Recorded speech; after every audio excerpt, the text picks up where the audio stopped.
Should someone fire their therapist? The majority of people don't need a therapist, they need a coach. The amount of anxiety and depression that happens when you continue to talk about the same event over and over again is insane. It is no wonder that we have a huge anxiety crisis in this country, even though therapy is way more accessible, way more affordable, and way more popular. I mean, the more time you spend thinking about a thing, talking about a thing, with repetition, the more subconscious the programming gets.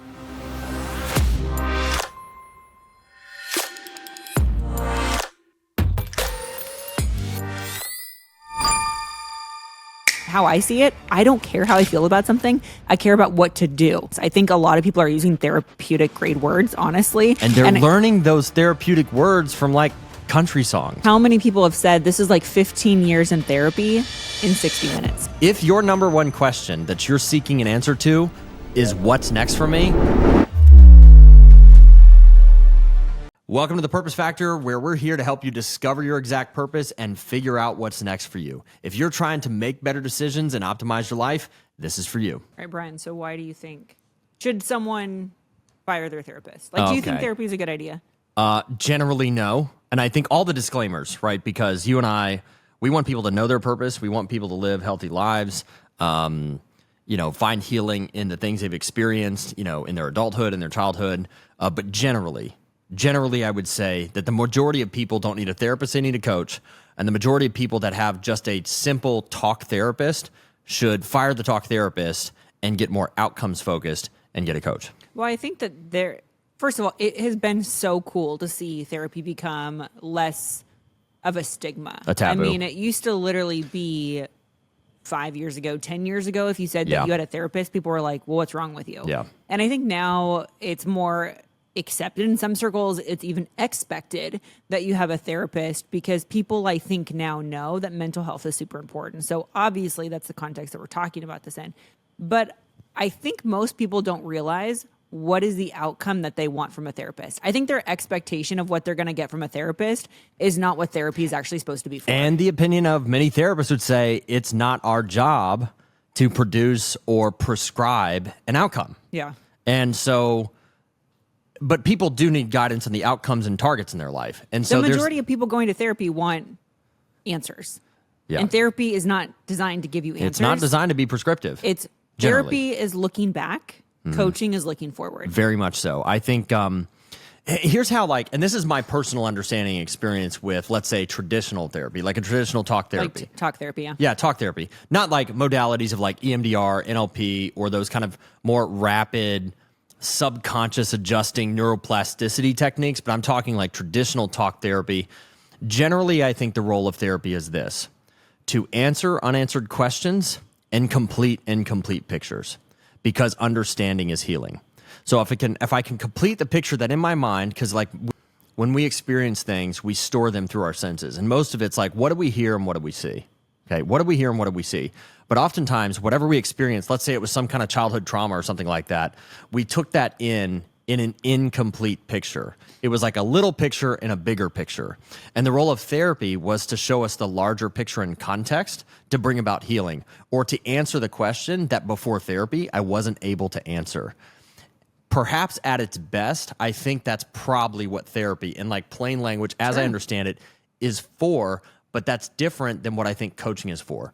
Coaching is about helping someone discover who they are, define a target, and how to achieve that target, and model successful behavior in doing so. I think people expect too much from therapy. I think people 100%. come into a therapist's office saying, I don't know what to do next. Therapist, help me. And therapists they're not trained to do that. They're not prescriptive in their training. That's a great question. If your number one question that you're seeking an answer to is what's next for me, therapist is not the stop you need. It's not the place you should go. Yeah, and I think most people who are in therapy stay way too long with their therapist because they think that eventually they're going to have this aha moment of what they should do next. And again, therapy is really designed to get reflection on the past, not vision for the future. And I think most people who are going to a therapist actually just need a coach. They do, because like, what's next for me is a target question. It's like, what's next for me? Meaning, what should I do next? I'm doing this current thing. I need to do this next thing. That's not a therapeutic question. A therapeutic question, I would think, and again, I'm not a therapist. This is non-therapy advice. I'm just a human being that's experienced therapy. if you're like, I need to heal from this thing, this unhealed thing, perhaps therapy or some other therapeutic like modality. You know what's kind of fascinating though? I think the lines between therapy and coaching are getting blurry. Super blurry. Yeah. Well, which I think in one side is helpful, and on the other side, I think is Not actually helpful. super dangerous. It is dangerous. Because I think that there's a lot of people who are like Instagram therapists where they're like, I'm going to tell you what to do, or I'm going to, the big thing right now is like, let's go ahead and talk about my inner child. Oh, gosh. And like the amount of people who are becoming Just inner tossing child around experts, therapeutic words. Yeah, or like narcissism. Like He's we're gaslighting me. No, you just need to communicate. Yeah, exactly. Like I honestly, I think so, because therapy has become more heightened in our collective consciousness. I think a lot of people are using therapeutic grade words, honestly. And they're learning those therapeutic words from like country songs. Yeah, fair. Yeah, totally. They're not even like reading a book or on from how they've like been TikTok. Yeah, It's like how they've been gaslighted. They're learning their therapeutic words, and then from, they're just Taylor like Swift. assigning it to anybody who made them mad that day, and like that's actually super dangerous. It's like the armchair therapist is actually making a lot of people feel like they have more problems than they don't have. But I actually think that this is the big reason why people need to fire their therapist is they are going to therapy ruminating about the past when they need vision and direction for the future. Yes. The amount of anxiety and depression that happens when you continue to talk about the same event over and over again is insane. It is no wonder that we have a huge anxiety crisis in this country, even though therapy is way more accessible, way more affordable, and way more popular. I mean, that's kind of been your experience and perspective on therapy, that you went to a traditional talk therapist and you felt like what you kept talking about just kept getting worse and more of your focus. I hated you. Literally, like I would go to therapy and I would go to therapy in love with you. And then I would come back. The drive back from therapy was talking myself into not leaving you. Like literally, because in therapy, she would ask me questions like, and how does that make you feel? And feelings are fleeting. Honestly, decision-making tool either. feelings are so frustrating because they can really deceive you into looking at your reality in a completely different way. The truth is, I love you. I adore you. I'm so incredibly lucky to have you as my life and business partner. Yeah. And also, you're frustrating as hell. And so if all I'm doing is, if I have an hour a week to talk about how horrible my husband is, guess what I'm going to think the next time I see you? Yes. That you're horrible. It's a pre-frame. It is the lens by which I'm going to see the world. And yet, what you talk about with repetition gets bigger. it's true. Talk And more more about that. subconscious. I mean, the more time you spend thinking about a thing, talking about a thing with repetition, the more subconscious the programming gets. Yeah. The more automatic it gets. And so what you focus on gets bigger. And that could be great things in gratitude, or it could be the things that you're bitter over and the things that you don't like. And I think that is probably like the underlying problem with talk therapy, because people have these like 6-month, 12-month, multi-year relationships with their therapist. And for years, they talk about substantially the same things. Right. And there's been no major amounts of subconscious healing, meaning they're not doing anything that is like changing their automatic programming towards a healthier state.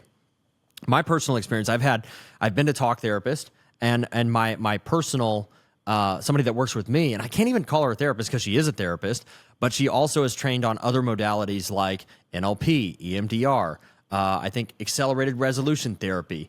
And her focus is actually helping you with your triggers, not continuing to talk about the same thing over and over. Yeah, when you worked with her, I called it husband camp. It was totally It's husband like camp. I sent you away and then For you 2 came days. back like a And by different the way, person. it didn't take 6 months. Yeah. It wasn't 12 months. Yeah. It wasn't 3 years. Yeah. It was 20 hours in 2 days. And that's what we've just learned from her is that what a lot of people say that they need talk therapy around, they actually need trigger therapy on. Like there's Totally. actually a trigger that's causing them to have these unconscious habits that are happening over and over again. And like we'd never heard that before. Yeah. Like I just thought, I started going to therapy a few years ago because I was like, I make enough money.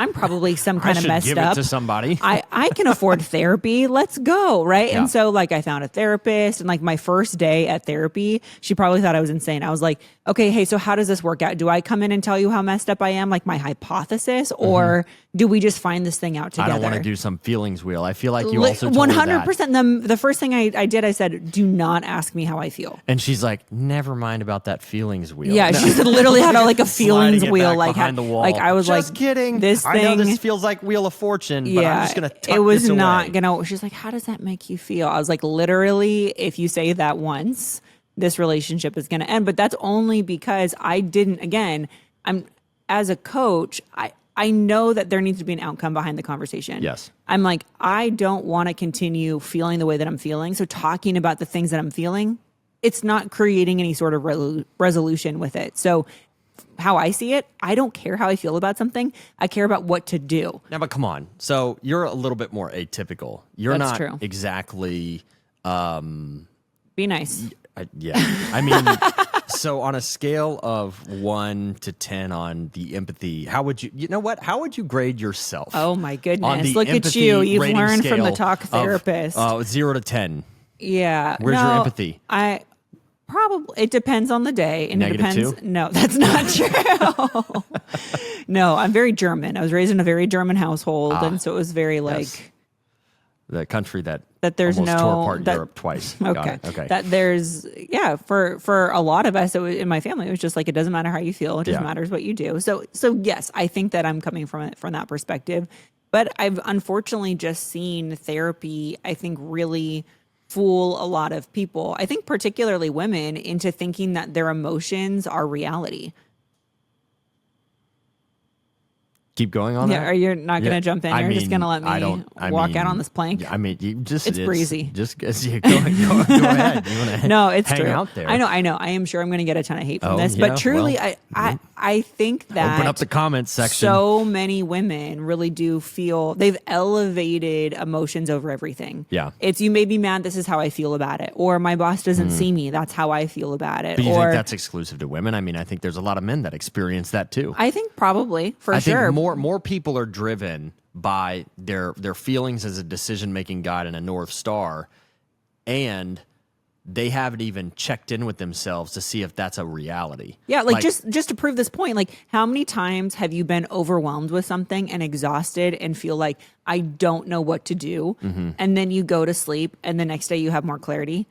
Yeah. Like so many times. Many times. So many times. And what does that mean? Is the feeling different on the evening before or the morning of? Absolutely, because you're in a different state. So many times we're exhausted, we're overwhelmed, we're insecure. Those are the actual feelings that are driving our decision, not being scared or not being seen or not feeling included. But let's go to this principle of without vision, people perish. And I like to change it to without purpose, people perish. Like Sure. this is, Of course. I mean, you and I have experienced this. We've seen multiple people in our sphere find their purpose and it prevented a suicide. Yeah. We have seen that multiple times. And so without vision, without purpose, people perish, meaning issues of purpose, it's life and death.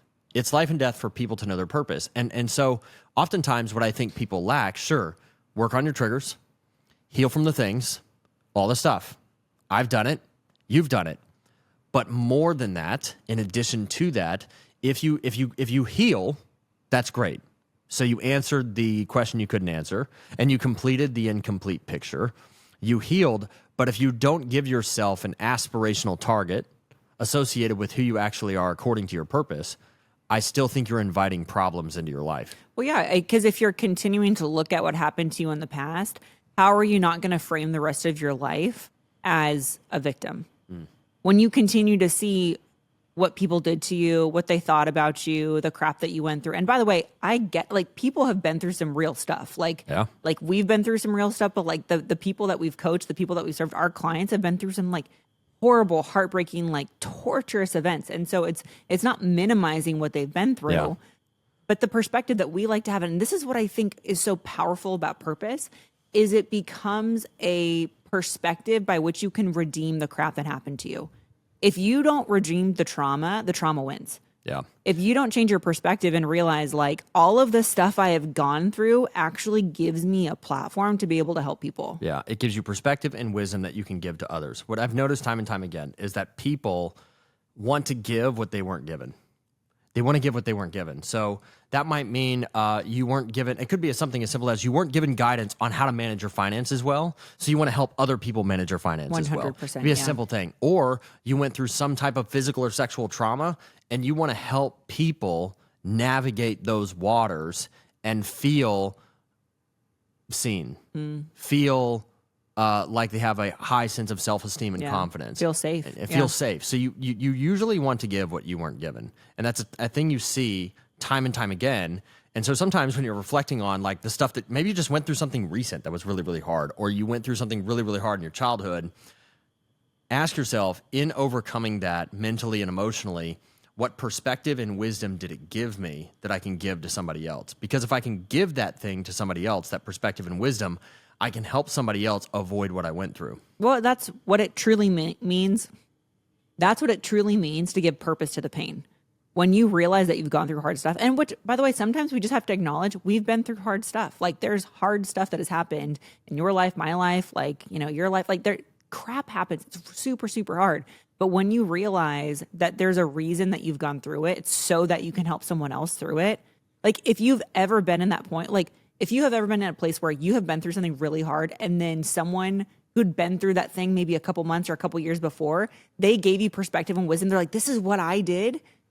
It is so powerful. Like it redeems so much of that perspective because you feel like, oh my gosh, I'm so grateful that someone is just giving me like life hacks on how to go through this really tough thing.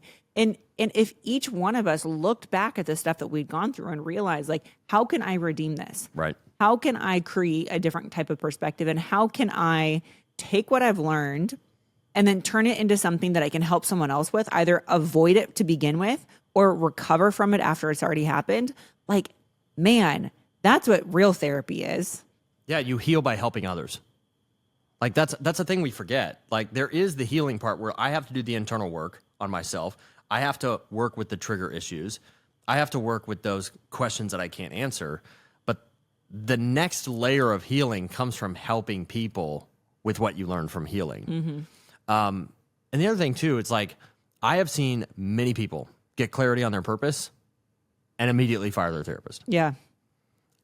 Example after example. It's not our goal. It's just not to make our that goal. really clear. But We're not trying to put therapists out of business. Many but people that we have worked with that Yeah. have, within a couple of hours, Yes. gotten clarity on their specific purpose. or how many people have said this is like 15 years in therapy in 60 minutes? Yeah.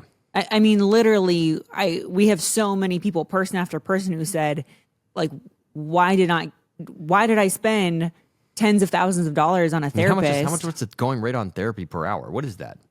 Do we know? I don't know. Let us know in the comments. Yeah, How much it typically costs to get in a How therapist. much is your therapist? Yeah. Put it in the comments. Comments, compliments, whatever. Put it in the comments. Yeah, but how much time and effort and investment that people have, and I think you go to a therapist again saying you look like you went to school, you have the perspective, you have the wisdom, you have the letters after your name, you must know what you're doing, and if you're friends with the therapist, you know that they're just as messed up as everybody else. Yeah, sometimes more so. This is an observation that I think you've had that I've heard you talk about, and it's careful the therapist you choose, as that therapist's frame or their like view and perspective of the world will potentially and inadvertently get projected on you. Oh, totally. So like if you're dealing with a certain issue and you know that therapist likely through their own life experience has this view of that issue that may or may not be good for you. Yeah. Well, no, I've heard someone put it this way. They said they're ministering from their soul. It's like they're giving you therapy from their current perspective and their current place. And I think a lot of times people just forget that therapists are human. No, we like to think Like, that why are we acting like they're like perfect? this educated medical robot that is supposed to administer therapy without any personal bias at all in Yeah. that therapeutic process, and we just literally think they're not human. They're like Right. outside. They're like not human. That they turn into a human when they leave their office, but they're not a human while they're sitting in the office across from you on the couch. Yeah, no, but I mean, I think obviously there are incredible therapists out there who are not only very wise, but very skilled in whatever modality that they're trained with. Like that's amazing when you meet somebody who's actually like that and can really cut to the foundation of a matter. But again, I think so many times people go to therapists and say, what should I do with my life? I know I did when I went to my therapist. I was like, what should I do next? And that just wasn't her job. I know, but it's not like the therapist is going to go, well, you don't need me. For sure. They're not like, so you're going to Are there no honest therapists out there? So you go in there, you're like, I need to figure out what's next for me. And I just think I need some therapy. The therapist's like, oh, please sit down on the couch, $150 an hour. Just lay back. We'll talk about that thing you want to do next. Yeah. And, 1 hour later, after all the screening questions, you haven't gotten anywhere. Yeah. And then 6 months later, after all the other questions and the feelings wheel of fortune, you still haven't gotten clarity on what's next. And you've spent $5,000. Yes, exactly. When you could have spent all of that time and that effort actually using that investment on maybe launching what's next. Maybe you wanted to launch a business or maybe go on that vacation that you've always wanted to go into, or like, I don't know, friggin' pay off your debt. But I think a lot of times it is like therapy can be like 1,000 paper cuts. It's like you're feeling the feels over and over and over again on a weekly basis, hoping that somehow more paper cuts are going to make you feel more healed. And if maybe it's a generational thing, I don't know. And I think a lot of things are like miscredited to one generation in particular. Although I do think this generation is more aware of their mental and emotional health. I think some of this generation is overly aware of their mental and emotional health, and it's become a crutch. Sure. And I definitely say if I talk to generationally a boomer and an Xer and a millennial and a Gen Z, and I go to the boomer and the older kind of Gen Xer, I'm not going to get a lot of that. I feel this, I feel that, I feel like. Right. But I am going to get that a lot more out of millennials and Gen Z. I'm going to get a lot more of the I feel, you're really making me feel. Right. And it's like a lot of feel. And some of the feelings may be real and valid, and a lot of the feelings are based in a really crazy false perception or like radically unreasonable expectations for the other person they're talking to or the situation at hand. Like some people perceive that they can achieve a dream in 3 to 6 months. Is that reality? It's not. You might feel that way, but like real big dreams, like all the people that you look up to still take decades. It still takes time. So your feelings are a really crappy guide. They're because like the majority of your feelings are probably based in something that's not true. It's like don't trust your feelings. No. Do not trust Generally, your feelings. no. Yeah. No. I think most people who are trusting their feelings are going to end up bitter, frustrated, and disappointed that they're let their emotions take the wheel. All right, let's dive into questions. Okay, so we've got one from Trevor. So Trevor says, first, let's get this out of the way. He's honest. I'm not suicidal. I used to work in the military and I loved every day of it, but now I feel completely lost and I don't know what's next. People tell me you're not the military, you need to move on. But in the Army, I had a purpose. I had a mission. I had soldiers to look after. We worked together and made shit happen. I retired from military in 2018, and I just want to know, what is the purpose of all this? My kids have all moved out. I'm not finding much joy in it, and I've been trying to get back into hobbies I love, like reading, watching YouTube videos on bushcraft. I don't know what bushcraft What's is. bushcraft? Tell us in the comments what bushcraft is. Okay, all right. Camping and volunteering. None of it interests me anymore. What should I do to fix it?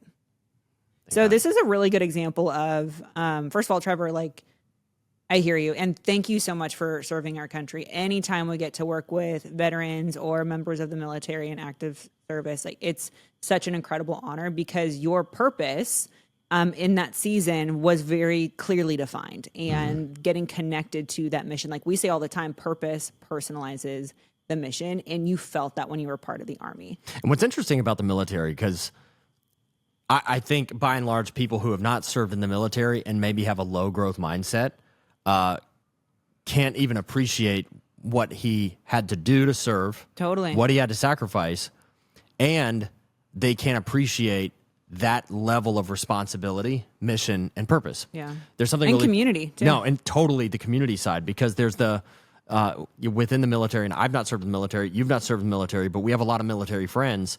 There is more availability in the military for trench moments where real camaraderie is created.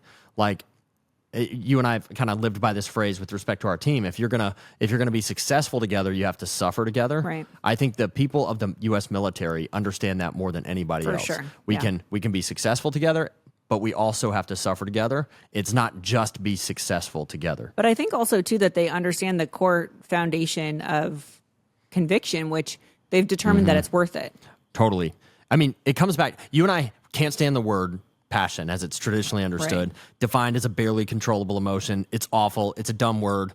Passion is not a good decision-making tool at all, period, full stop. Yeah, anytime someone says, I want to follow my passion, we want to like blow dart them. Yeah. We're like, please stop talking It's like, right now. Please stop talking. But the other word that's not very helpful is motivation because motivation is defined as a general reason for doing something, which as a word that we use to describe a multi-billion-dollar industry, its definition is really underwhelming. Motivation is also tremendously emotional. It's up one day, down the next. If you've ever led a sales team, you know that they kind of live and die on motivation. They're successful one day and they sandbag the next. Motivation and passion, and if you take a look at the top 1% of people or 0.1% of people, passion and motivation is not what you would describe them as. Yeah. That you would use the word conviction. They would crawl over broken glass to achieve the thing. Like that's what they are. The military produces conviction because if you were to like scientifically examine boot camp or listen to somebody describe boot camp to you that's been through it, what your takeaways would be twofold. Clarity and pain existed at the same time. Clarity and pain equals conviction. Conviction is the unreasonable certainty that what I am doing is right and worth it. Unreasonable to the reasonable, certain in the face of uncertainty, rightly aligned with my purpose and my mission, and worth the sacrifice. That right there sums up sums up military. That sums up boot camp. Yep.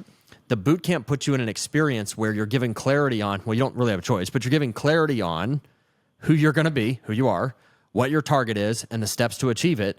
And it's uncoped, uncomfortable, and undelayed. Yeah, and I think we see this a lot because we do work with a lot of veterans who are trying to figure out what's next because they are moving from an environment that is incredibly structured, that the purpose is defined for them, and there's camaraderie and community. And I think the biggest thing for Trevor, what Trevor needs to do is find out his who. Like each one of us have a who that we're drawn to. And typically it's us maybe 5 or 10 years ago. Like you hear a lot of people talk about why, like start with why, what's your why, all that. And why actually isn't that helpful. It's not. It's actually who is the question you want to focus on is who are you becoming and who are you supposed to help? Yeah. So for Trevor, you have to find out who is it that you're super excited about helping. So maybe it's someone who you see yourself in. Maybe it's a struggle that they're experiencing that you yourself have overcome. Maybe the who is your kids. Like they're not in the house anymore, but that doesn't mean that you still can't be there for them in some kind of incredible capacity. Like what wisdom and direction have you been able to find for yourself that you can then repackage and repurpose for someone else? That's where the motivation is going to come from that we're talking about. And that's where the clarity on your purpose is going to come from as well. And what's unique for Trevor is like you have been given a level of perspective, wisdom, discipline, etc. that the majority, the 99% of people do not have. You have a set of skills. Yeah. You have a set of perspectives. You have a set of all of these amazing gifts that you can take and give to other people in a new context. A new audience, and the goal here is to identify the best of what you have and to give it to somebody. So finding a new place where you can live a life of service, if you will. Veterans have an unfair advantage when it comes to finding Totally their unfair. purpose because they have a perspective that most people don't even know what that feels like, is to have that sense of clarity of vision and direction. Most people go through life ping-ponging around thinking, is this what I'm supposed to do? Is that what I'm supposed to do? The military does not give you any space to change your mind. They will define it for you. It will be assigned to you. I just don't feel up to this today. And the military is like, well, yeah. Sorry. No one asked. Yeah. No one asked. But what we've seen with veterans who have left military service and are now in a new era, they went from having everything be so incredibly structured to then having to figure things out on their own. And like that right there is an incredible gift. Yeah. Because you now have the ability to translate discipline from one season to the next. Mm-hmm. And again, I think the biggest thing that Trevor's got to do is just find his who. Like, that's why you see so many veterans leaving the military and starting their own businesses or working inside of an organization and creating community groups and like in companies, they call them employee resource groups. Like, I've seen that with so many veterans that they have been able to take and translate the discipline that they received in one arena in life and translate it to a completely different arena and be incredibly successful. I think the biggest thing Trevor has to do is find out what problems he wants to solve too. So like the first question is, you got to find your who. The second question is, what problems are you going to solve? What problems were you drawn to solve when you were in the Army? Were they problems of personnel? Did you really love getting in there and making sure that there was reconciliation, conversation, community? Or there problems of systems or sequences that you're like, oh my gosh, I really loved it when there was a problem and I had to use like these analytical skills to like figure stuff out on my own? Or was it something else? Like, they're getting really clear on the types of problems that you like solving, Trevor, is really going to help you direct your effort towards things. Because right now, Trevor's looking at hobbies and he's like, I'm into all of these things and bushcraft, whatever the crap that is. Like, there are all these things that he loves to do, but it's not bringing him joy anymore. And I see that all the time. People think hobbies are going to bring you happiness, and they don't. Yeah, because hobbies still aren't about living a life of contribution to others. Right. Yeah, and hobbies are important. They're 100%, I think. They're not. you have opinions about hobbies. I don't have a hobby. Maybe that's why. So, this is my hobby. Welcome to it. Yeah, it's like you hear people talk about hobbies like it's something that they're required to have. That's true. But that you don't have to have hobbies. You don't have to. Hobbies are not required to live a healthy life. You actually don't have to do anything. That's the good news. Anything. No, but that's true. But I think for Trevor, like, he has these hobbies, which are great, but he's actually putting too much pressure on his hobbies to fulfill him. Yep. Your hobbies don't fulfill you. Your hobbies just are like the decorations of life. It just like creates a little bit more interest and excitement, but really it's just activity at the end of the day. So you go to this idea that a lot of people think that they have to have hobbies, like hobbies are some kind of requirement that they have to have them. That's not it. That is not the key to living a fulfilled life. If it gives you like energy or rest, great. But that's not the key to living a fulfilled life. The key to living a fulfilled life is to live your life in contribution to another life. So take the best of what you have, your purpose, the best of what you have, and give it to somebody else to help transform their life or their outcome, and be close enough to get the feedback loop. So when I work with CEOs, I work with CEOs all the time that started their companies. They were the founder, and now they're the CEO, and it's much, much larger. And the thing they originally loved, they now hate. They can't stand it anymore. And it's because distance does not equal fulfillment. Proximity equals fulfillment. You actually have to be close to the outcome that your life produces, because you receive fulfillment through gratitude, giving, and growth. The gratitude you get back from people that you help. Giving, and you don't necessarily get the gratitude, but you get to watch the transformation that your life played a part in providing. And then finally, your own personal growth. But it's really hard to experience fulfillment when there's distance. I see that with CEOs all the time, but kind of using the hobby thing as an analogy, if your hobbies keep you isolated, if your hobbies keep you on your own, right? Maybe they're restful to you, but they're not going to contribute to your fulfillment. Well, hobbies by definition are things that you like doing. And so it's like, I like doing this one week, like I like painting, or I like running, or I like whatever it is that people do for hobbies. It's like, or I like pickleball. It's like, that's nice. And I think don't get me started on pickleball. I think that was actually a good point, though, that hobbies should create rest, relaxation, and recharge. Like, that's what your hobby should do. But if it's not doing that, if it is pulling away from you, then why are you spending so much time and effort on something? Like you should not be living for your hobbies. You meet some of these people, I know we're going after pickleball, but like, they're like so stinking obsessed. And then you're like, bro, if it's not hitting one of those 3 R's, like, why are you doing it? It's interesting. You ever hear people talk about like the shame they have over not spending more time with a hobby? Oh my gosh. Yeah. They're like, oh, I should be playing more golf. Like, oh man. So it was for rest and relaxation. Now that you're not doing it with consistency, now you're like, I really should. I'm like, and now your hobby that you said you wanted to do is like this source of the opposite of rest. It's one more thing now that you're letting down. Yeah. All right, so this question's from Jess. I just got fired from my first, quote, real job, and I'm devastated. I started in September after graduating college in April and was really passionate about the role. I tried to stay engaged, ask questions, and got along well with my coworkers, but I struggle with some performance issues. Today, my boss said it wasn't a good fit and cited performance concerns as the reason. They mentioned I didn't seem invested, even though I really cared about doing well. My termination letter suggested I could be rehired elsewhere in the institution, but I'm not sure if that's realistic. I'm heartbroken and feel like my self-confidence is shattered. I'm worried about rent, finding a new job quickly, and how to explain this when applying, or if people ask what happened at my next job. I don't know what to do. Yeah, I mean, this is tough. For sure. Like it's finding something like a dream job and then being fired from it sucks, which you know because you've experienced that. I do. I mean, I came out of law school, got to be a journalist, which was my dream job since I was 16 years old, and it only lasted a year. The show gets cut from the programming schedule and I get laid off. Yeah. Done. So it's just I think that what Jess is feeling right now is that she put all of her chips to the middle of the table. She's like, I want to go all in on this real job. I care so much about this. Like, she's probably like, I've made it.